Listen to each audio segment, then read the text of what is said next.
Another day, another basketball stories na naman ang pagkikwentuhan natin. At ngayon nga ay ang pag-uusapan natin ang balitang may tinanggal nga daw sa Los Angeles Lakers. At ang balitang gusto na nga daw ni Jonathan Kuminga na umalis sa Golden State Warriors. Tatlong magkakasunod na transaksyon na nga ang ginawa ng Lakers na mga nagdaang araw.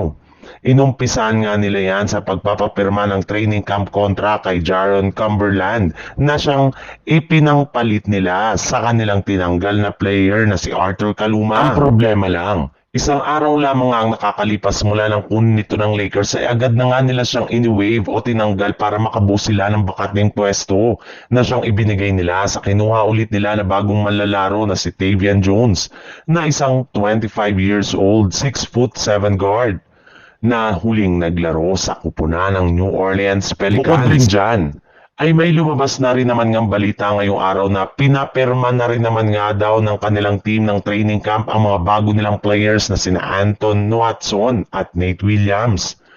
Maliban rin dyan, official na rin naman ngang ini-waive ng Lakers ang isa pa nilang center na si Kyler Kelly na hindi na makakasama sa kanilang training camp. Sa ibang balita naman, absent nga si Jonathan Kuminga sa ginanap na media day ng Golden State Warriors kanina dahil hanggang ngayon nga ay isa pa rin naman nga itong ganap na restricted free agent. Kahit anuman nga daw ang gawin ngayon ng kanilang office ay parati pa rin nga itong tinatanggihan ng kanilang batang player. Well, willing pa rin naman nga daw sana ang Golden State Warriors na ayusin ang kanilang relasyon kay Kuminga since naka-reserve pa rin nga para sa kanya ang kanyang ika-14th na pwesto sa kanilang lineup. Base nga sa ibinulgar ng isang NBA insider, 4 na klaseng kontrata nga daw ang inoffer ng Warriors kay Jonathan Kuminga ngayong offseason. Una na nga dyan ay ang qualifying offer nito na nagkakahalaga ng $7.9 million na sinundan ng 2 years, $45 million na meron team option sa uling taon. Pangatlo naman ang kontrata na umabot sa 3 years, $75.2 million contract na merong team option sa last year habang ang latest na kontrata naman na inoffer ng Golden State Warriors kay JK ay isang 3-year, $54 million na walang team option.